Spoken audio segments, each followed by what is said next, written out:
Hello, welcome to Glasgow Rangers Nation with me, your host Owen James, channel that brings you your team every single day, guys. Welcome along to the channel.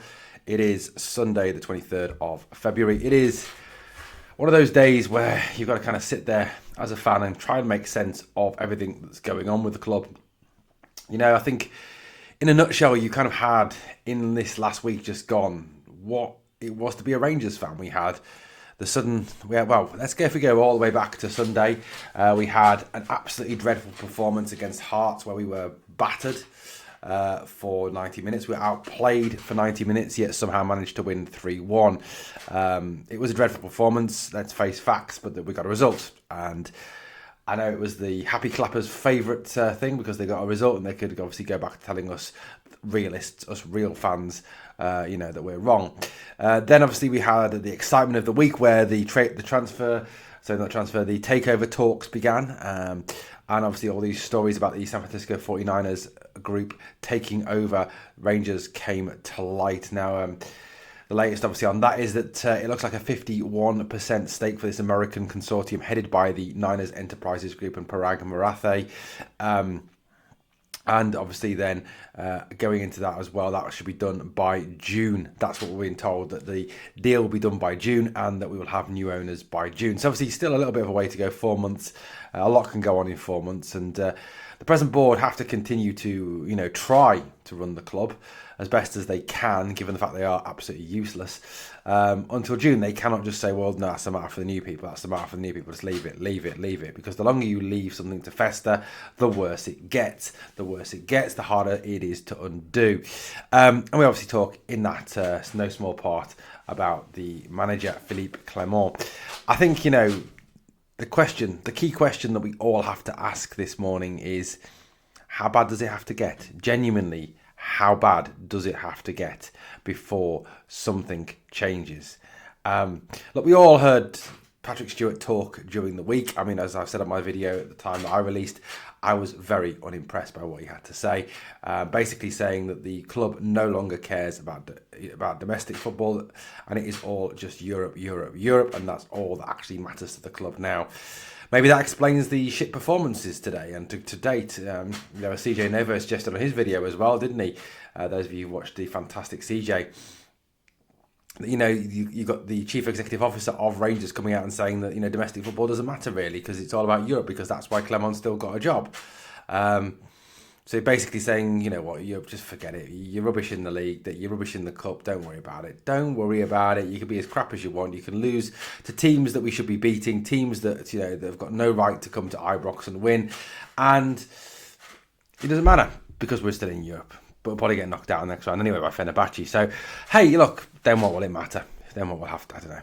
Just ridiculous comments indeed from Patrick Stewart. I mean, the guy is an absolute joke, a puppet for the Parks. I honestly believe once the 49ers Enterprises come in, Patrick Stewart will be getting his P45 and he will be out of the door. In terms of the result yesterday, a 2-0 defeat at home at Ibrox, and that is now back-to-back defeats for Rangers. Back-to-back defeats.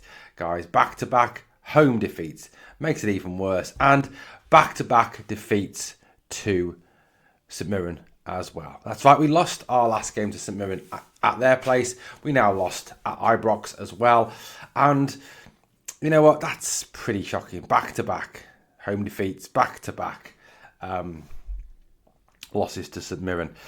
It's pretty miserable, isn't it? I mean, and the fact it's now back-to-back home defeats against Queen's Park and against St Mirren. I mean, it's not like it was even against a very, very good team.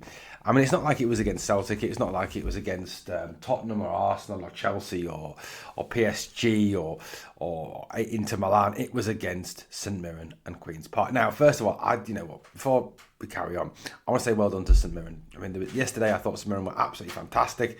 They came with a game plan. They stuck to their game plan. They fought. They showed hunger. They showed intensity. They were organised. They had a shape.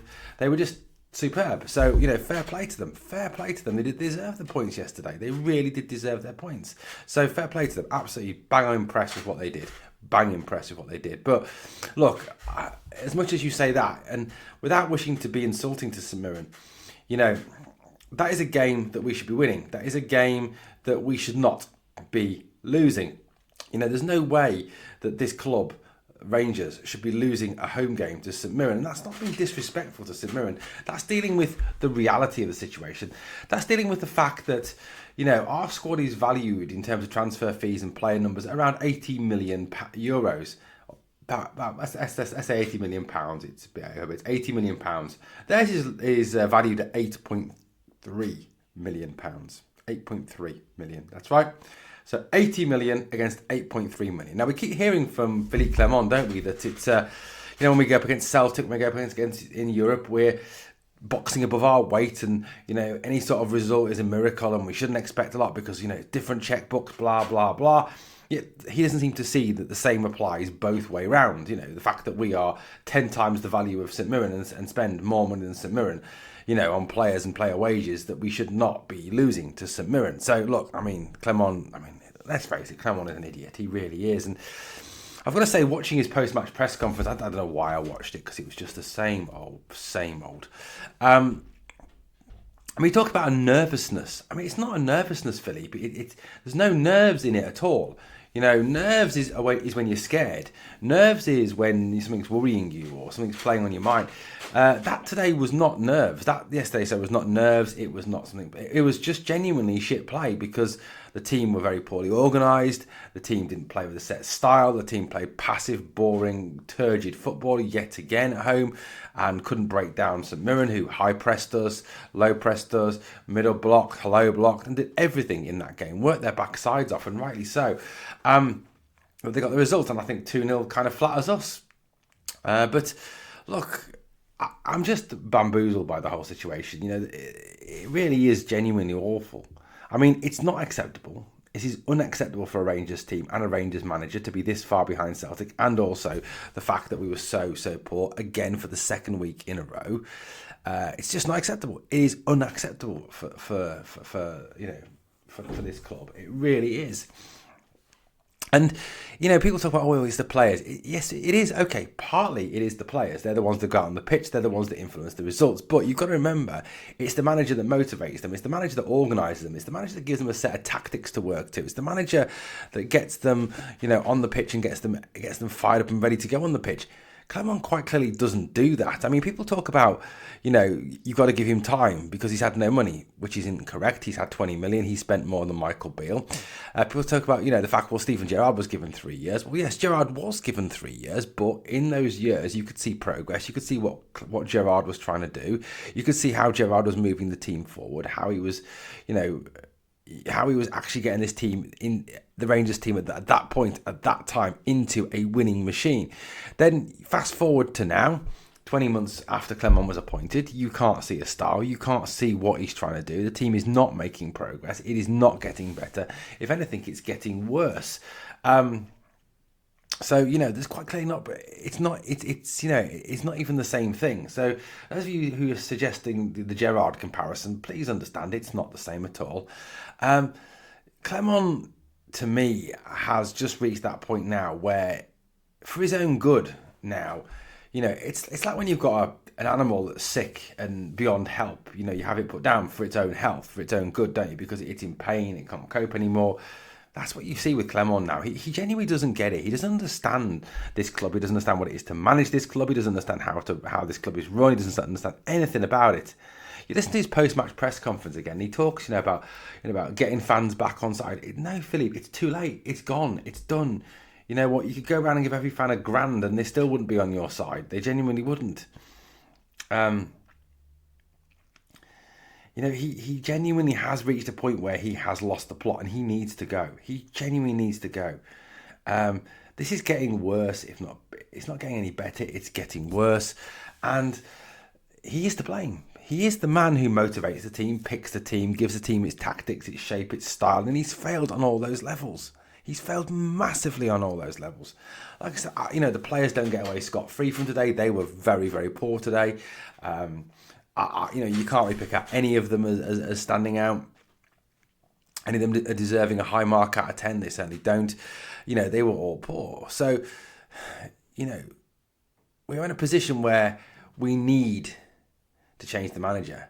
You know, it's not just that; it's also his in-game management. You know, we're 1-0 down at home, and he takes off Hamza, and you know he makes that change.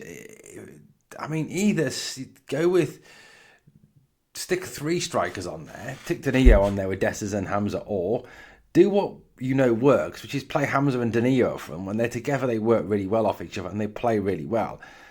You know, and drop the donkey. I mean, Dessers, he's 30 years old. He ain't going to get any better. The only time he scores goals is when it doesn't matter, when there's nothing riding on the game, when the game's already done and dusted. That's when he scores, when there's no pressure on. So for me, you know, like I said, the substitutions made no sense. You know, the tactics made no sense. And there was one point you could see players actually looking to the bench going, okay, so what do we do now? What do we change? How do we sort this out? And literally nothing. Tumbleweed. Or if he did suggest something, it clearly didn't work because it got worse in the second half rather than better. You know, it's just poor. It's so poor at the moment. It's so just gut-wrenchingly horrible. And you look at the league table, and to have lost 5 games by this point in the season already is just crazy for Rangers. It really is. I mean, obviously not this Rangers team now because they are that bad. But, you know, it just beggars belief. It really does. It really does. Guys, let me know your thoughts. Let me know your comments down below, obviously, please. On the way out, please smash that sub, ring that bell, like the videos, comment and share. Thank you for watching Glasgow Rangers Nation, guys. As always, on the way out, please remember always, we are the people.